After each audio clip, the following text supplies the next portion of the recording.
అండి welcome to my channel. నేను లావణ్య. ఇవాళ అయితే నా ఫస్ట్ వీడియో చేస్తున్నానండి. మీ సపోర్ట్ నాకెప్పుడు ఉండాలని కోరుకుంటూ నా ఫస్ట్ వీడియో అయితే స్వీట్తో స్టార్ట్ చేస్తున్నానండి. Please like, share and subscribe to my channel ఈతరమిలాలు @lavanyanarayandas2988. Let's go to the recipe. ముందుగా స్టవ్ ఆన్ చేసుకొని 1/4 లీటర్ పాలైతే తీసుకున్నానండి. ఈ పాలైతే బాగా మరుగుతూ ఉండాలి. ఆ పాలైతే మరిగే లోపల మనం రసమలై పీసెస్ అయితే రెడీ చేసుకుందామండి. 2 కప్స్ మిల్క్ పౌడర్ తీసుకున్నాను. 2 కప్స్ మిల్క్ పౌడర్కి 3 టేబుల్ స్పూన్స్ ఆఫ్ షుగర్ అండి. నేనైతే క్రిస్టల్ షుగర్ తీసుకుంటున్నాను. మీకు కావాలంటే పొడి వేసుకొని తీసుకోండి. షుగర్ పౌడర్ కూడా తీసుకోవచ్చు. ఇందులోకి పాలు వేసి థిక్ పేస్ట్ లాగా తయారు చేసుకోవాలి.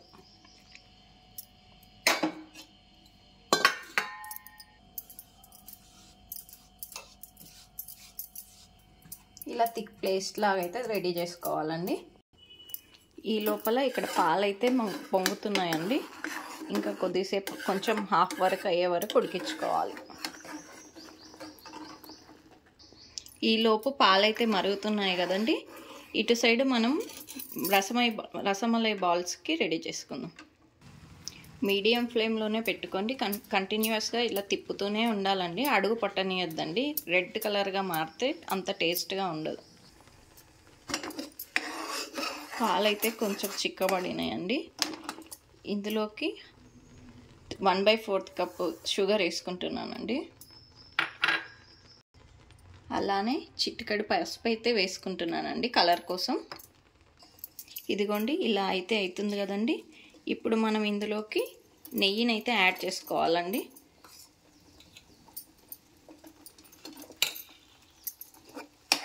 పాలు ఇంకొంచెం చిక్కపడాలి. ఇలా థిక్ డవ్ అయ్యే వరకు చేసుకోవాలండి. చేసుకున్న తర్వాత స్టవ్ అయితే ఆఫ్ చేసుకోండి. ఇప్పుడు మనం పాలు చూద్దాం. అనుకోండి ఇవి కూడా థిక్ అయినాయి కదా. నేనైతే ఇందులో పసుపు వేసుకున్నానండి కలర్ కోసం. మీరైతే కుంకుమ పువ్వు ఉంటే కుంకుమ పువ్వు వేసుకోండి. కుంకుమ పువ్వు వేసుకుంటే ఆ ఫ్లేవర్ కానీ కలర్ కానీ బాగుంటుంది. నేనైతే నాతో ఉన్న ఇంగ్రీడియంట్స్తోనే చేశానండి. ప్రత్యేకంగా వీడియో కోసం అయితే ఏం చేయలేదు. ఇంకా ఇలాచి, బాదాం అయితే వేసుకుంటున్నానండి. వేసుకుందాం. నేనైతే అనుకోకుండా వీడియో చేస్తున్నాను కాబట్టి ఇలా బాదాం ఒకటే వేసానండి. కాజు, పిస్తా వేసుకోవాలని ఇష్టం ఉంటే వేసుకోవచ్చు. అవి కూడా చాలా బాగుంటాయి టేస్ట్. ఇప్పుడు నాతో ప్రస్తుతం ఇవే ఉన్నాయి కాబట్టి దీంతోనే చేస్తున్నాను. డవ్ అయితే చల్లారిందండి. ఇప్పుడు నేను ఇవైతే బాల్స్ అయితే చేస్తానండి. నేను ఒక్కదాన్నే వీడియో తీసుకుంటున్నాను కాబట్టి 2 చేతులతో చేయాలి కాబట్టి మొత్తం రెడీ చేసిన తర్వాత చూపిస్తాను. ఇదిగోండి నేను బాల్స్ అయితే ఇలా రెడీ చేసుకున్నానండి. ఆల్మోస్ట్ పాలు కూడా రెడీ అయ్యానండి. ఈ పాలను ఇప్పుడు దానిలో పోసేసుకుందాం.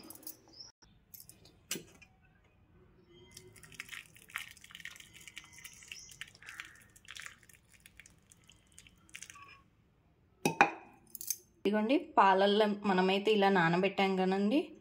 ఇవి కాసేపు చల్లగా అయిన తర్వాత ఫ్రిడ్జ్లో పెట్టుకొని తింటే చాలా బాగుంటుంది. ఇదిగోండి రసమలై అయితే ready. For more videos like, share and subscribe to my channel.